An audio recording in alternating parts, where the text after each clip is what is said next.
Bonjour à tous, on revient sur l'éclipse, on va parler un petit peu du signe par signe, mais avant, deux, trois petites précisions. La première, cette éclipse qui est un petit peu anachronique. J'ai rarement vu une éclipse aussi chargée, une éclipse où il y a autant d'éléments parfois totalement contradictoires, avec ce beau trigone, Pluton, éclipse, Uranus, Mars carré Pluton, Mars qui vient soutenir l'éclipse. Enfin, émotionnellement, ça va être dur, ça va être intense, ça va être nourri. La Vierge est un signe nerveux. Nos sociétés vont être très nerveuses, nos gouvernements vont être particulièrement fébriles, mais nous aussi. Cette conjonction Saturne, Poisson, Neptune, Bélier, c'est une conjonction anachronique. C'est-à-dire, je suis assis entre deux chaises. J'ai les énergies du Poisson par Saturne, qui a envie d'être ami avec Neptune, sauf que Neptune, il est dans le Bélier, un signe où Saturne est faible. Donc ça va donner beaucoup de tensions au niveau des personnes, beaucoup de conflits, et on voit bien comment les explosions sociales, le cri de la rue, eh bien, peut l'emporter sur l'adhésion collective. Et on va voir dans énormément de pays ces bouffées, ces soubresauts qui sont totalement portés par Pluton hors limite. Alors, bien sûr, à titre personnel, la Vierge me parle de nervosité, me parle d'inquiétude, me parle des angoisses pour demain, et donc il va falloir apprendre à canaliser tout ça, et la meilleure manière de le canaliser, c'est bien sûr la méditation, ma spiritualité, comment je vais arriver à prendre quand même du recul. Niveau collectif, je vais pas en parler beaucoup, ça va mettre l'accent aussi sur tout ce qui est maritime, affrontement en mer, et aussi les idées dogmatiques, l'extrémisme, quel que soit cet extrémisme, qu'il soit politique, qu'il soit religieux. Et nous allons voir dans les 6 mois qui viennent une explosion de ce fait religieux qui va venir contaminer un petit peu la société civile avec une forme de fébrilité intérieure, parce que la France est une société laïque. Au niveau mondial, ça va faire partie des enjeux du monde. Pays qui avait quand même certains reculs par rapport aux religieux, comme les États-Unis, et on va revoir des mouvements importants, et ça va être le cas dans un certain nombre de pays, donc beaucoup d'incertitudes par rapport à cette nouvelle lune, où quelque chose de nouveau se met en place pour les 6 mois, 1 an, 2 ans qui viennent. C'est une nouvelle lune qui va compter. C'est une nouvelle lune qui va compter, qui va transformer un petit peu nos objectifs. Alors, deux petites précisions. L'astéroïde Achille. L'astéroïde Achille se trouve en conjonction à la nouvelle lune. Achille, c'est un Troyen, c'est un héros, et il a été élevé par Chiron. Donc ça, c'est intéressant. On va regarder un petit peu ce que fait cette nouvelle lune par rapport à Chiron. Alors, Chiron ramène de la douleur, ramène de la souffrance. C'est pas très joyeux. Par contre, j'ai un quinconce. Ça veut dire que si je travaille sur mes intériorités, sur ce que j'ai à l'intérieur de moi, si je dépasse mes clivages intérieurs, puisque le bélier appelle à se séparer de ce qui est devenu obsolète, à me réunifier à l'intérieur de moi, eh bien, je peux utiliser très positivement ces énergies de l'éclipse qui sont très intenses. Lundi, c'est l'équinoxe. Lundi, Mars passe en Scorpion. Donc, il y a une grosse énergie, une grande poussée en avant.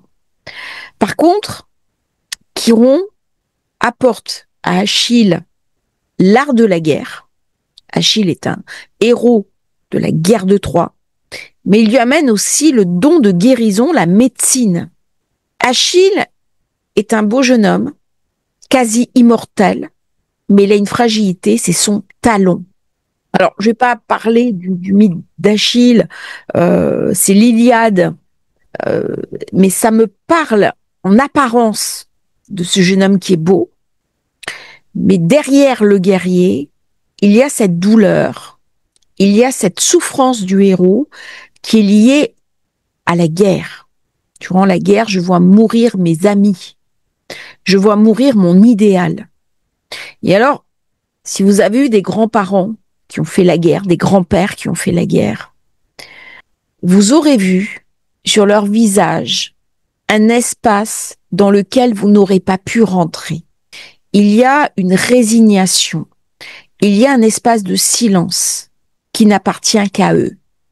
Il y a une forme de souffrance intérieure liée à des horreurs que l'on a vues dans le monde. Il y a quelque chose de désabusé chez Achille. Et ça va me parler, bien sûr, des deuils du combat. Mais ça vient me parler à titre plus collectif du syndrome de choc post-traumatique lorsque je suis confrontée aux événements abominables du monde. Ça va nous parler à tous de cette douleur inhérente à l'espèce humaine, à l'incertitude du monde, à ces mémoires transgénérationnelles, familiales, qui remontent avec Jupiter en 4. Et comment je vais pouvoir me renforcer sans tomber dans ma fragilité, dans ma vulnérabilité. Ça vient me parler, bien sûr, de toutes les fragilités, qu'elles soient individuelles ou collectives, qu'elles soient politiques, économiques, personnelles. C'est une carte qui annonce, bien entendu, une période un petit peu difficile, une période de crise. Quelqu'un m'avait mis en commentaire « l'hiver vient ». Eh bien oui, c'est une période où nous sommes invités à nous préparer à des jours un peu plus difficiles. Nous sommes invités à regarder nos forces et à gérer nos faiblesses.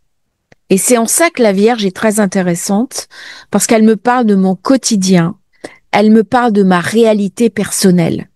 On n'est pas dans le côté philosophique de la vie, philosophique du monde, c'est ma réalité de tous les jours. Comment je paye mes factures, comment je gère mon quotidien, qu'est-ce que je mange à midi. On est vraiment dans quelque chose terre à terre. Et ce terre à terre va être attaqué par Saturne et par Neptune. On va regarder maintenant en sidéral ce que ça donne. Alors c'est une carte qui me parle beaucoup plus de mensonges, de tractations secrètes, de secrets, mais elle vient me parler aussi de ces sociétés qui sont malades. Elle vient me parler de moi dans ce monde en train de changer, qui suis dans une forme de souffrance, dans une forme de difficulté. Et on voit bien comment le quotidien est difficile pour beaucoup de personnes, quel que soit le pays, où il y a une perte de repères et en même temps une grande envolée spirituelle par le poisson, mais une réalité quotidienne qui se fait de plus en plus difficile. Donc le sidéral me montre ma douleur Chiron en zone 1 qui me sert de pivot, la réflexion, l'intelligence pour anticiper ce qui vient. Et on voit bien comment l'extérieur, l'étranger, va être important, c'est-à-dire que on va vers des sociétés qui vont de plus en plus se grouper, s'étendre.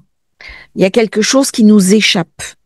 Et dans le poisson, alors certains vont me parler de flou, d'illusion, et moi je parlerai plutôt d'un sentiment collectif d'impuissance. C'est-à-dire comment je peux me réapproprier le cheminement de ma propre vie, comment je peux mettre en forme quelque chose qui m'échappe complètement. C'est-à-dire dans ce monde collectif, dans ce monde où nous sommes des blocs, comment je peux prendre en main ma vie et vivre mieux mon quotidien. Un peu cette idée-là qui est très importante. Alors, le sidéral est intéressant parce que il met l'accent vraiment sur l'axe Vierge-Poisson qui est clé. Le nœud nord est en Verseau. Donc, il y a déjà Uranus sur la zone 2 avec ce quinconce à Mars. Donc, on voit bien les tensions qui arrivent, les tensions financières. On voit bien comment ça frotte. En France, on parle beaucoup de la crise de la dette, mais il n'y a pas qu'en France. C'est-à-dire que si la France se trouve en défaut, c'est l'Europe qui va être en difficulté, c'est le monde qui va être en difficulté. Et ce qu'on dit de la France, trop grosse pour tomber, mais jusqu'à un certain point. Donc il y a beaucoup, beaucoup d'incertitudes sur cette carte, en particulier cette carte sidérale, même si Jupiter en 4, particulièrement bien placé. C'est par l'intelligence qu'on peut trouver des solutions. Alors le petit aspect Mars, nouvelle lune, amène beaucoup de détermination, beaucoup de force, beaucoup de puissance personnelle. Ça, c'est un aspect sur lequel on peut vraiment s'appuyer. Par contre, il y a un côté implacable. Il y a un côté très froid, il y a un côté désincarné, il y a un côté presque déshumanisé de cette carte où nous sommes invités à garder cette éthique du poisson. Mais on a l'impression dans cette carte que les choses ne sont pas faites, entre guillemets, gratuitement. C'est-à-dire, il y a des intentions cachées. Il y a des choses dont je n'ai pas l'information, je l'aurai plus tard, mais il y a des manœuvres, il y a des tractations, il y a des conflits d'intérêts, il y a des manipulations de personnes. Et je pense que dans les temps qui viennent, on va avoir des scandales qui vont éclabousser des personnalités importantes. Il y a quelque chose de très froid par ce Saturne-Neptune qui s'oppose à la Vierge qui est dans le comptage, qui est dans la méticulosité. Mais il n'y a pas d'affect. On est dans quelque chose de dépouillé. L'affect, c'est ailleurs. C'est Jupiter, heureusement, en Cancer, qui ramène quand même un certain équilibre. Alors, ça me fait penser quand même à quelque chose par Saturne, Neptune, d'une polarisation. Polarisation de la vie politique, polarisation dans les familles, la peur, la haine, la recherche de boucs émissaires, la victimisation, la marginalisation. J'ai parlé bien sûr de corruption, de pots de vin, de culpabilité religieuse et d'un fossé grandissant entre des personnes qui possèdent et des personnes qui n'ont pas. Les puissants et les démunis. Il y a quelque chose d'un déversoir d'accumulation de tension, de frustration, de méfiance. Il y a de l'impatience. Il peut y avoir aussi du ressentiment qui va s'exprimer de manière anachronique, avec de la colère, avec des protestations. Et bien entendu, à l'intérieur de nous, eh bien, ça va donner des choses, des énergies un petit peu sombres que nous sommes invités à évacuer. Quel peut être le côté positif de cette éclipse? Eh bien, c'est la lucidité. C'est regarder les yeux ouverts ce qui se passe, protéger sa vie, protéger ses proches. J'ai Jupiter Cancer, j'ai Nenor Poisson, spiritualiser notre vie, accepter que nous ne sommes pas ici par hasard, que nous avons une éthique personnelle et mettre cette éthique en avant. C'est quoi le sens du juste? Alors l'autre jour, j'écoutais un philosophe qui disait, dans une vie, dans un destin, souvent, il y a deux modules. Le premier, bien, ma vie commence par être difficile, et après, plus j'avance, et plus ça devient un sentier bordé de fleurs. Ou alors, c'est l'inverse. Quand je suis enfant, tout est merveilleux, tout est facile, tout est évident. Et plus j'avance dans la vie, plus ça se resserre, et plus les ronces apparaissent. Et en fait, nos sociétés débutent en général par les ronces et finissent par les jardins. C'est la croissance. Nos vies personnelles, eh bien, c'est parfois l'un et c'est parfois l'autre. Par contre, si je vois arriver des ronces, eh ben, j'ai peut-être intérêt soit à changer de chemin, à bifurquer, soit à acheter des sécateurs pour me prémunir ou alors me protéger, trouver des systèmes de protection. Et c'est un peu à ça que cette éclipse nous invite, avec beaucoup de lucidité. Je crois que Saturne est créatif dans le Poisson, mais c'est la planète du réalisme. Pareil pour la Vierge. Donc là, on n'est pas invité à faire de l'imaginaire. On est vraiment invité à rester dans le concret, dans l'incarné, j'ai presque envie de dire dans le terre à terre. Et c'est là où la spiritualité va descendre dans le quotidien et on va trouver une articulation entre le sacré et le quotidien. Alors cette éclipse va mettre l'accent sur la zone Asie-Pacifique, donc Nouvelle-Zélande, Nouvelle-Calédonie, Australie, Papouasie-Nouvelle-Guinée, Vanuatu. Donc fort probablement, ces zones vont être un petit peu actives et je pense notamment à la Nouvelle-Calédonie où des tensions peuvent de nouveau peut-être apparaître. Je regarderai pour le 24 septembre, je ferai sûrement une vidéo sur le sujet. On passe maintenant au signe par signe. Je sais que c'est toujours très attendu. Pureté, simplicité, santé, service, appel sacré, spiritualité, concret, l'importance de protéger son quotidien, de se soigner, de se guérir. Si vous êtes bélier, c'est l'axe 6 qui est votre talon d'Achille. Quelle est votre fragilité dans votre quotidien? Est-ce que votre quotidien vous convient toujours? Quelles sont vos addictions? C'est la zone 12 qui est activée. Ça vient me parler aussi de ce nœud sud qui se trouve en 6. Est-ce qu'il y a chez vous une forme de dépossession de votre vie? Est-ce que vous ne vous êtes pas trop sacrifié pour les autres? Attention à vos schémas destructeurs, vos habitudes d'autodestruction.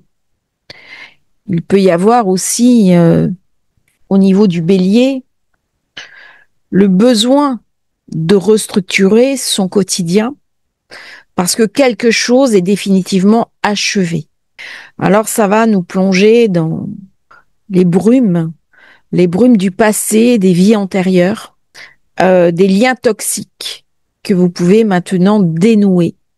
Et vous avez une invitation à être parfaitement vous-même avec Jupiter en Cancer. On vous invite à retrouver les dons venus de vies passées, à explorer aussi votre inconscient pour aller lever les voiles de ce que vous n'avez pas encore découvert, alors que ce soit des secrets de famille, que ce soit des vieilles douleurs qui sont enfouies très loin en lien avec le transgénérationnel. Concrètement, vous êtes invité à vous repositionner dans votre quotidien, peut-être à changer d'activité si elle ne vous convient pas, à faire le point. Vous ne pourrez pas continuer dans une activité qui ne vous convient pas uniquement parce qu'il faudra payer les factures. Vous avez besoin d'un idéal, vous avez besoin de trouver le sens de votre vie et c'est une magnifique éclipse qui vous invite à vous repositionner aussi bien dans votre travail que dans votre vie de tous les jours. Vous ne ferez pas l'économie d'une certaine forme de perte, mais au lieu de le vivre comme quelque chose qui vous aura été confisqué, vivez-le comme une chance et comme une opportunité. Une opportunité pour grandir et pour aller vers la meilleure version de vous-même. Si vous êtes Taureau, cette nouvelle lune active votre zone 5.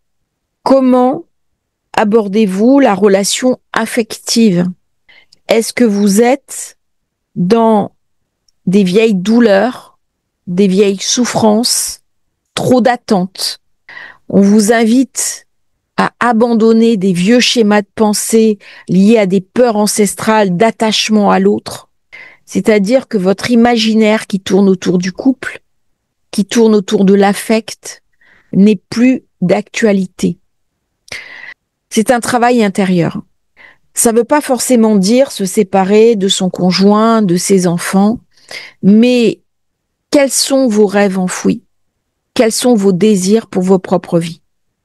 Il est possible que vous ayez mis en avant une forme de sacrifice pour ses enfants, sacrifice pour son idéal, sacrifice peut-être dans le couple, et que aujourd'hui, ce sacrifice n'est plus d'actualité.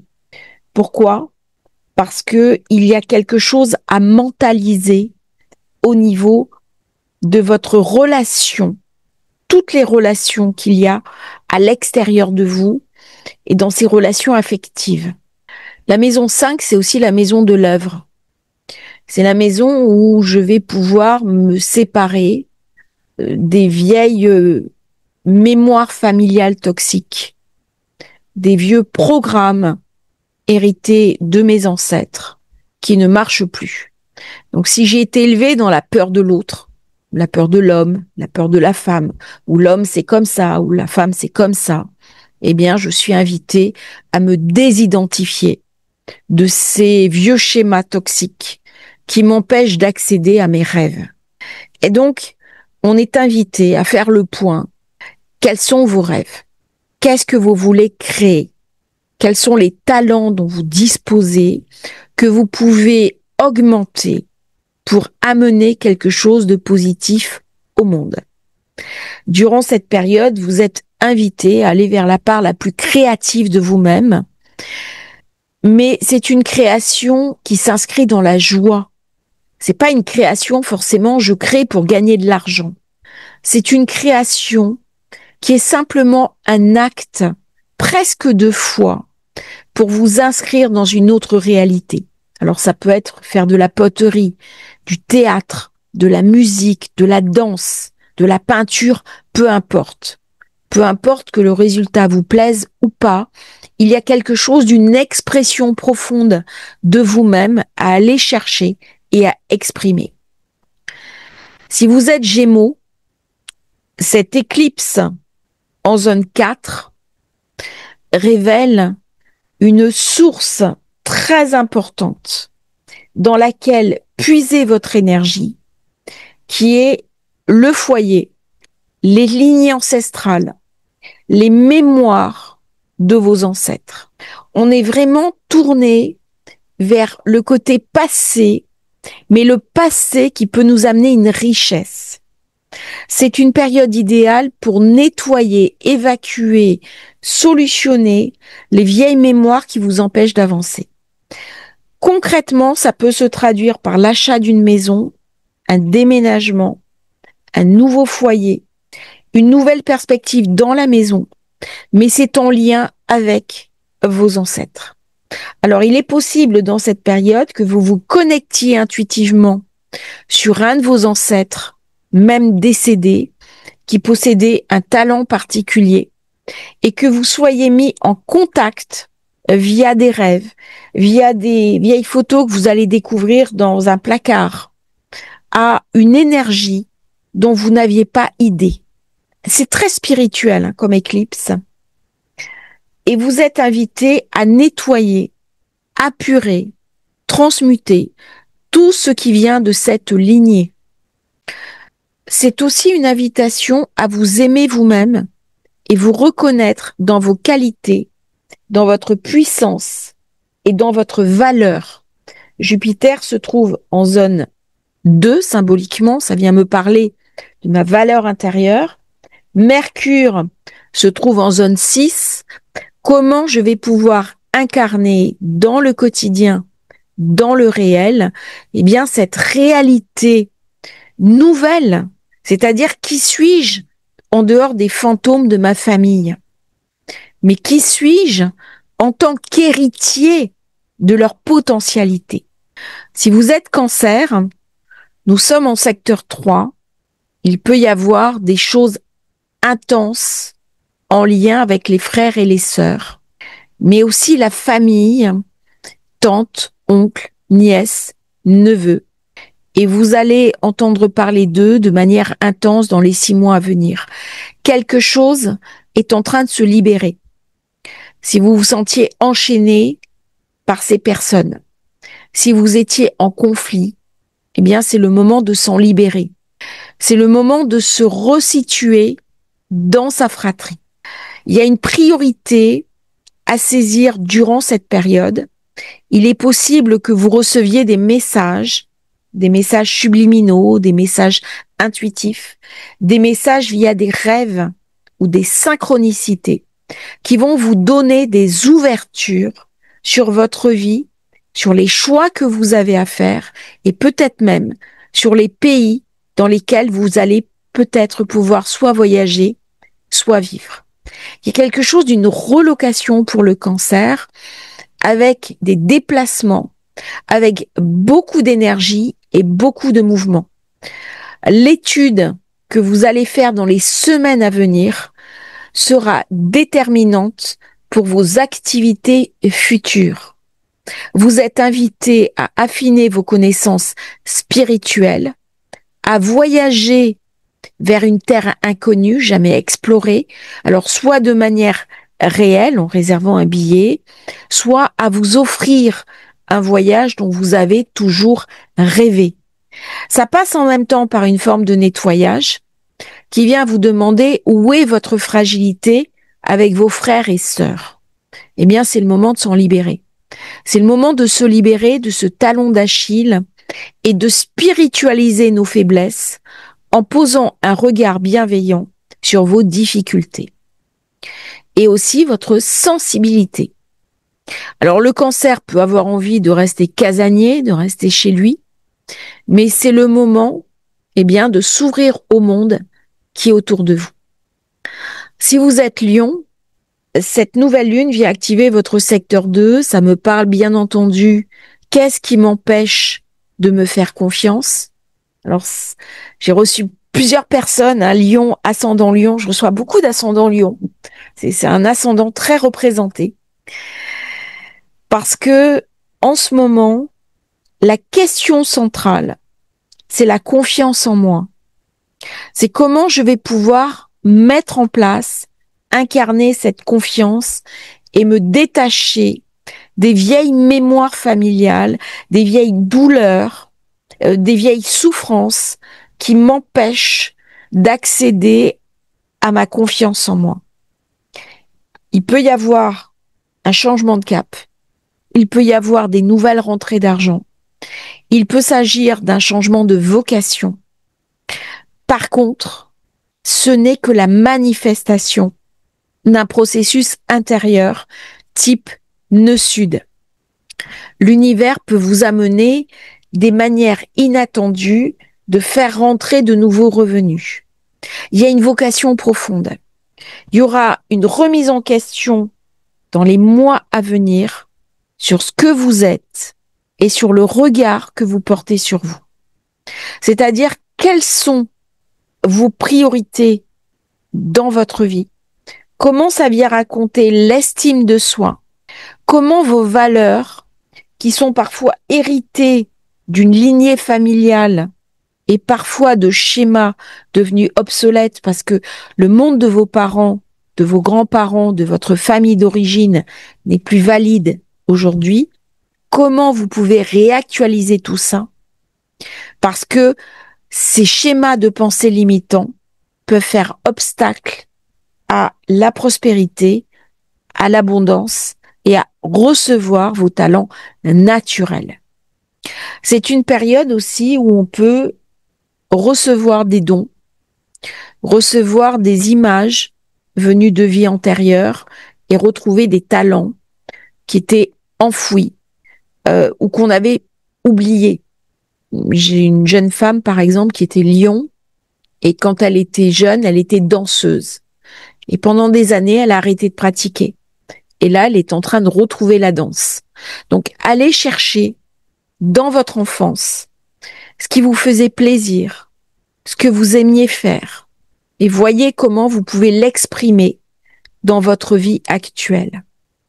Alors, si vous êtes vierge, bien entendu, cette nouvelle lune arrive chez vous, autant dire une zone sensible, surtout si vous avez une planète ou l'ascendant ou le soleil, lune, milieu du ciel, 15 degrés de la Vierge, 29 degrés de la Vierge, alors ça commence avant, 26, 27, 28, 29, eh bien, ça va être un changement majeur.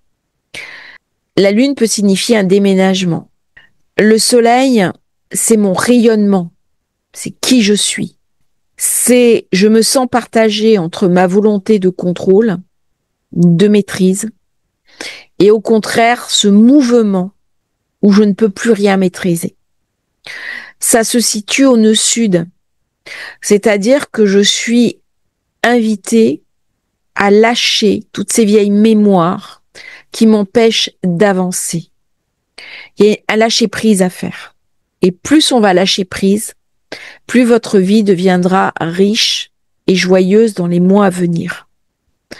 Le soleil joue sur les autosabotages, il gouverne la maison des addictions, de l'autosabotage, et il vient amener un questionnement sur ces questions clés.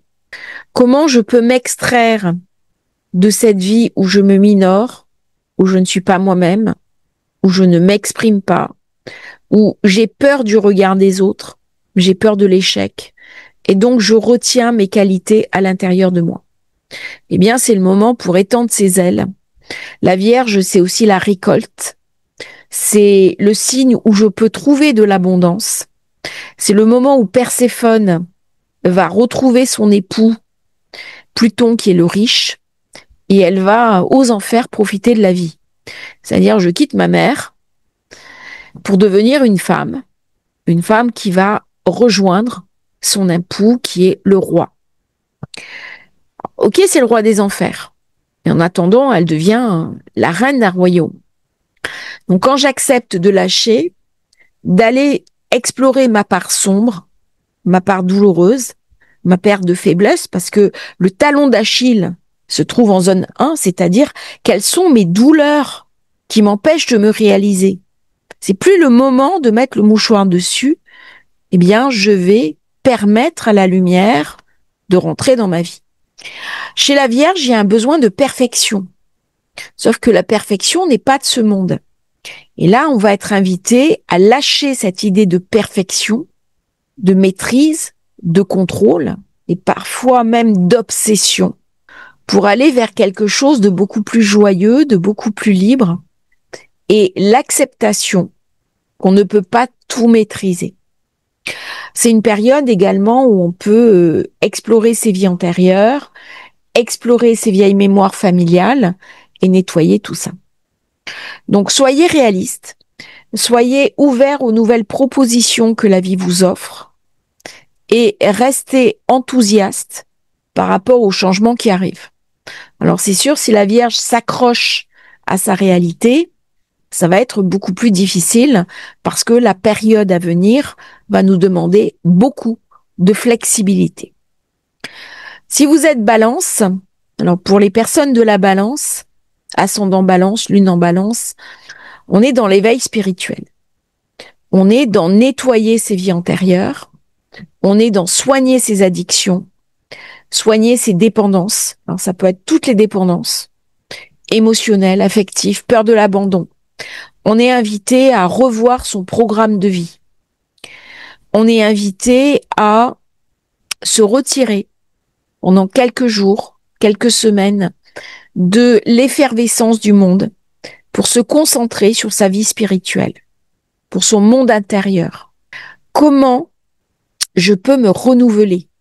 Comment je peux, dans cette éclipse, puisque le soleil le lendemain va venir m'illuminer, donc je vais recevoir la lumière, mais attention, c'est une lumière que je ne peux pas manifester, parce que on est sur un équilibre jour-nuit.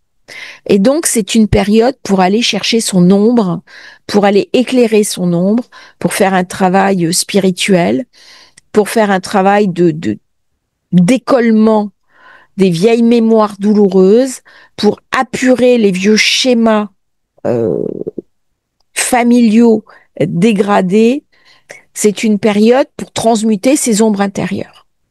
Du coup, ça peut amener des changements complets de cap.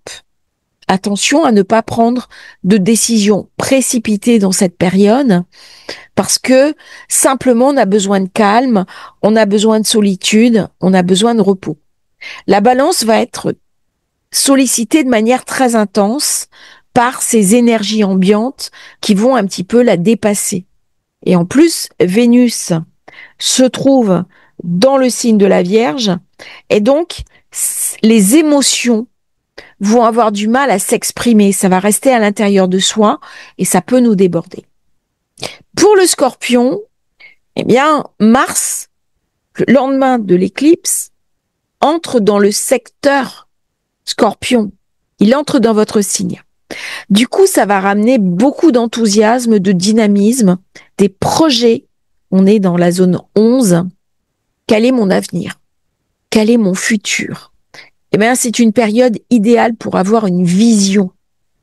Mais je parle pas d'une vision avec le regard, mais avoir une vision avec l'intuition de ce que va être votre monde, de ce que va être votre vie, dans une période en proie au chaos.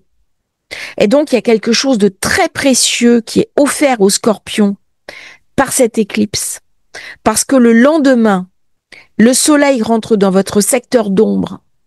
Et donc, vous allez pouvoir guérir des vieilles douleurs, des vieilles souffrances. Vous allez avoir un éclairage, des informations familiales qui vont être données. Vous allez pouvoir nommer des vieilles douleurs. Vous allez pouvoir expurger aussi des schémas de pensée devenus obsolètes. C'est une véritable transmutation. Mais par contre, cette transmutation se fera dans une direction. Elle n'est pas théorique. Elle est incarnée. Ça va vous pousser à faire des choix, à recadrer vos objectifs, vos rêves de vie. C'est une période où vous serez décorrélé des projets que votre famille avait pour vous. Mars va booster votre réussite. Vous allez admettre que certaines zones de votre vie sont achevées. Il y a des amitiés qui sont finies. Il y a peut-être votre manière de vivre qui est finie. Peut-être des événements qui sont finis. Vous ne le savez pas encore.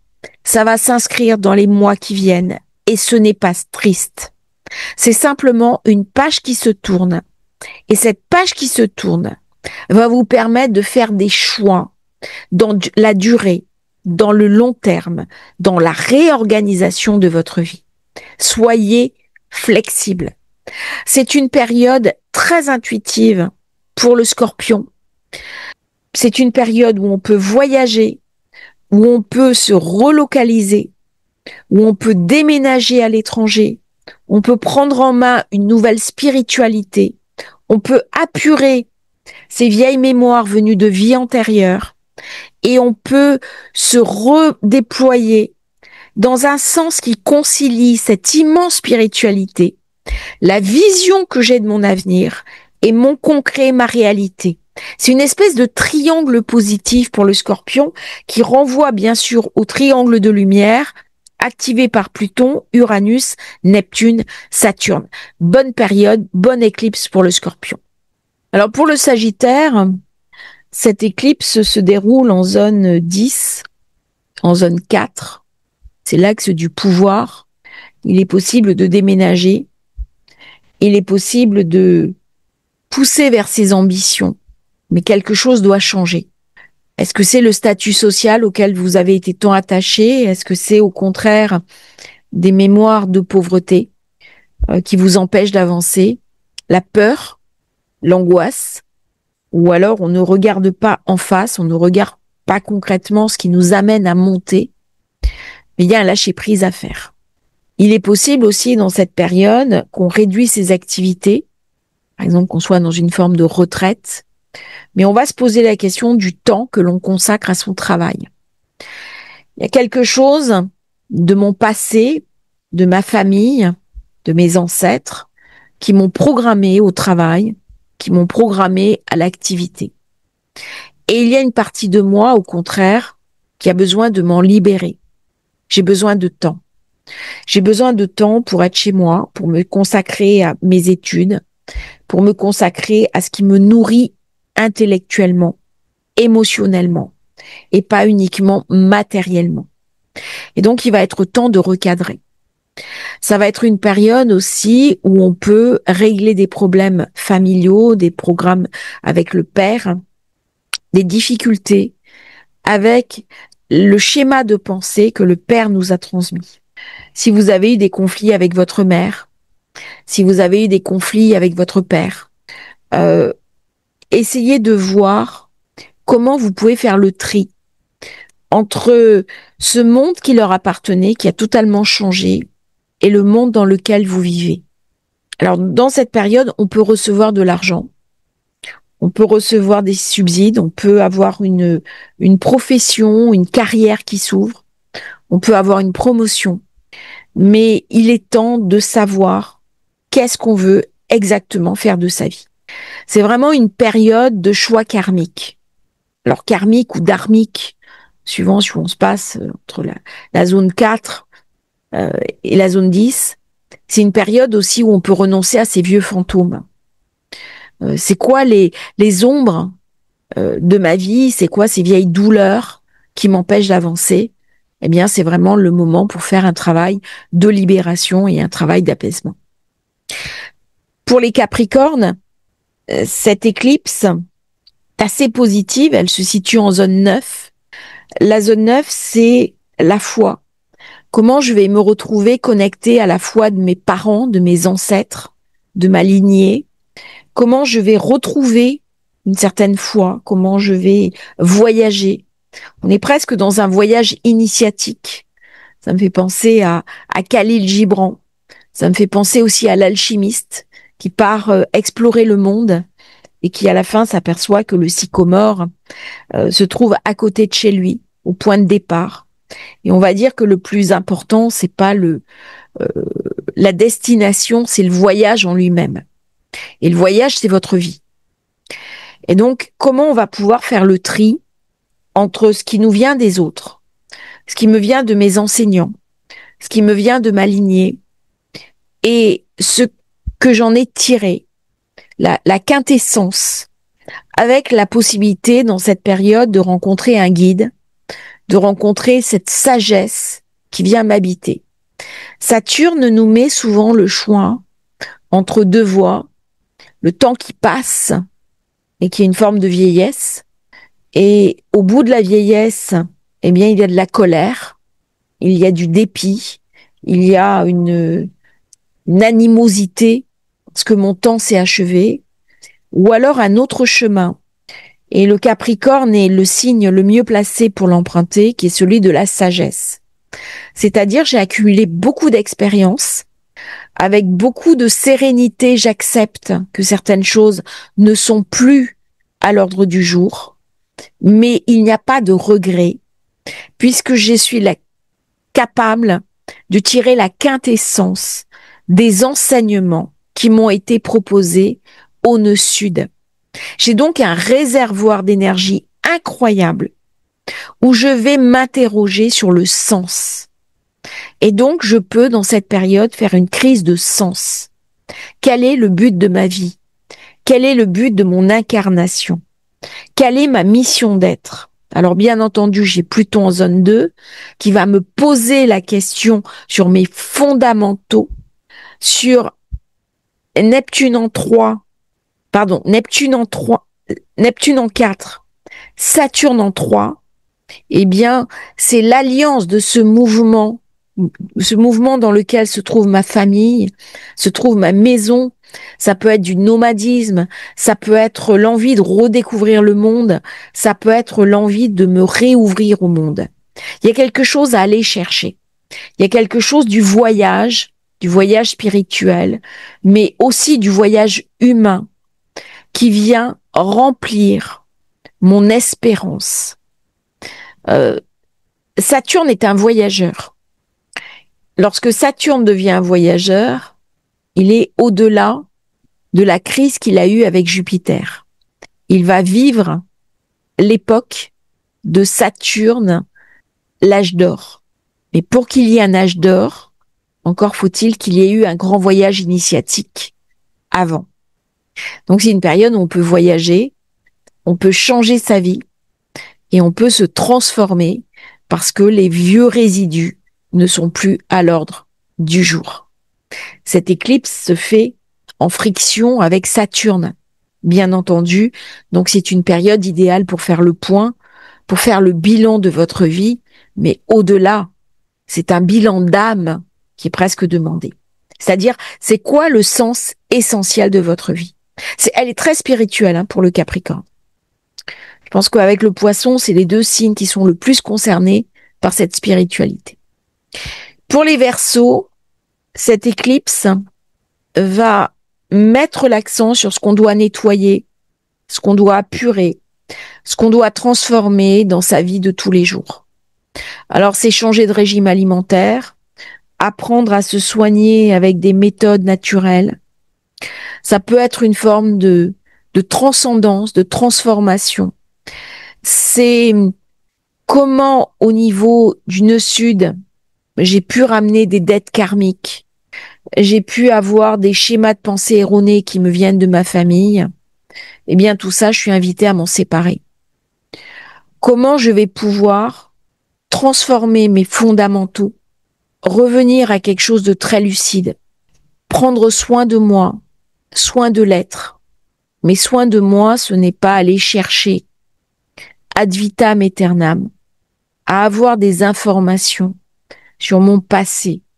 C'est au contraire dans ma capacité à me projeter dans ce que je peux créer, dans ce que j'ai moi-même illuminé, dans cette vocation, ces talents que je possède, qui sont ma véritable valeur. Quelle est ma richesse? Quelle est ma valeur intrinsèque? Si j'illumine ma vie, c'est ma confiance en moi, et ça c'est en lien avec le lion, qui vient s'inviter dans ma vie et qui est au-delà des définitions que les autres ont pu m'attribuer. C'est-à-dire que je suis invitée à renoncer à des formes de définition de moi-même qui viennent des autres, à renoncer à peut-être du soutien financier qui viennent des autres, si l'engagement que je dois prendre vient m'empêcher de me réaliser. C'est une période pour faire le point entre les autres qui m'ont acheté et ma propre liberté. Comment je peux créer mon autonomie, mon indépendance?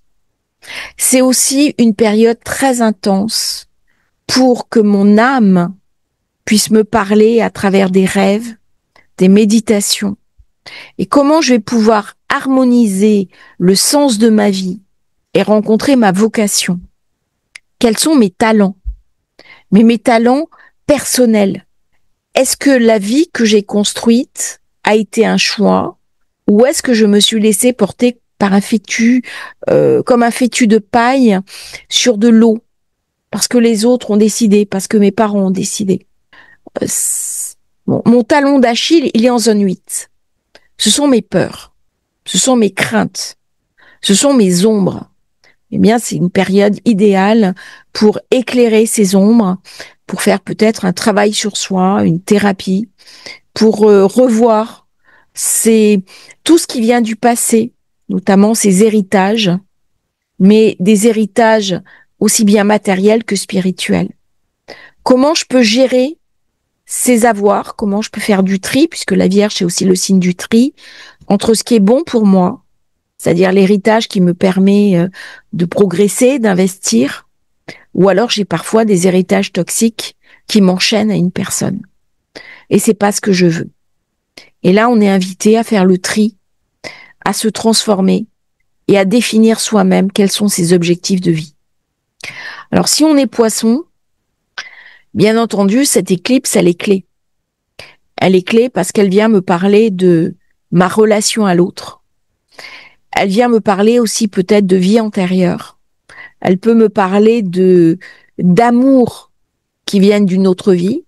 Elles peuvent me parler d'âmes sœurs que je peux rencontrer.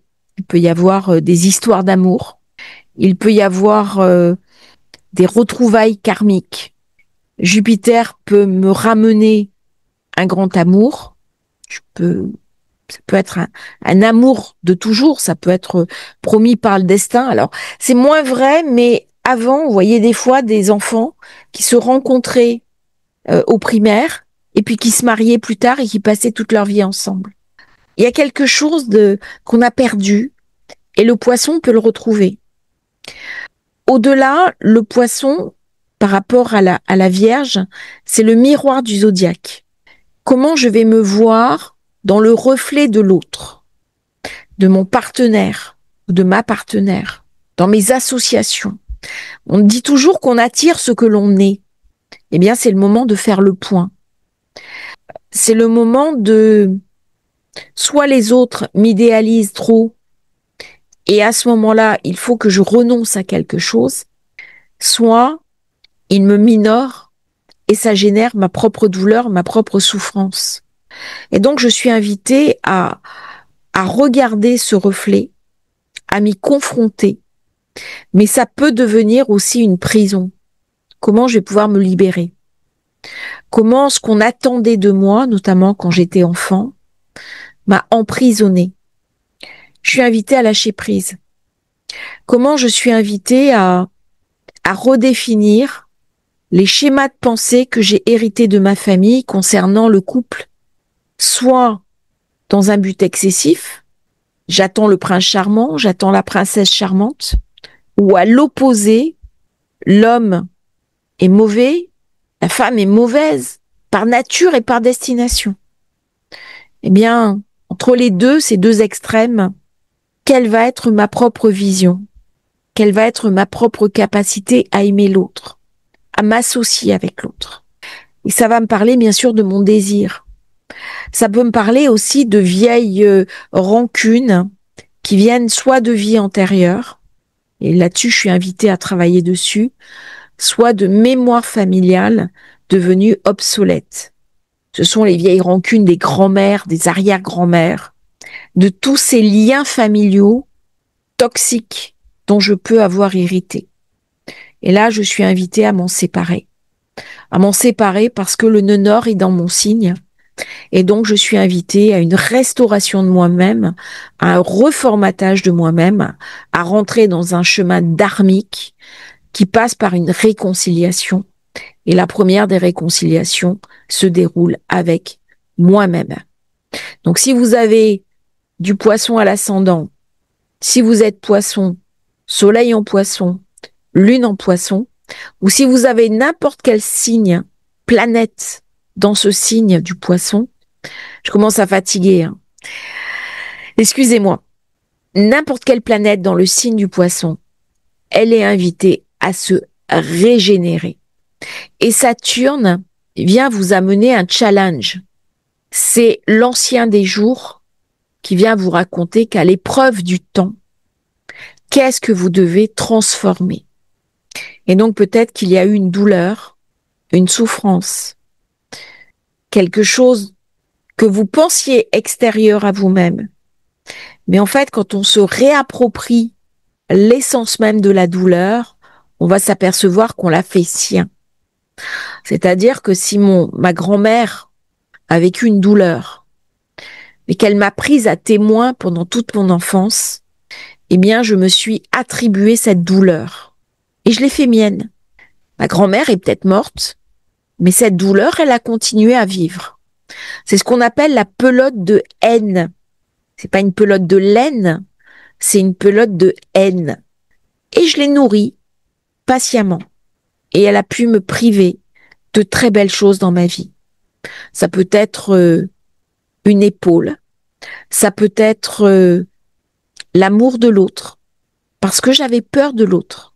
Je pouvais pas avoir la confiance et la pelote de haine.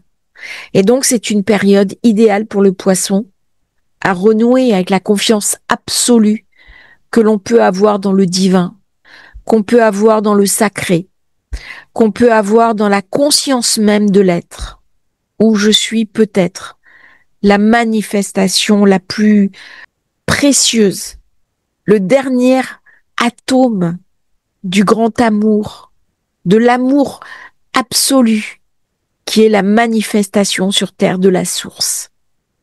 Pourquoi? Parce que c'est une période idéale pour vous, poissons, pour vous reconnecter à votre âme éternelle et utiliser cette connexion un petit peu comme un phare, non seulement pour vous, mais d'une manière plus générale, éclairer le monde de votre lumière, de votre sagesse, de votre spiritualité et de votre éthique personnelle ainsi que de votre générosité.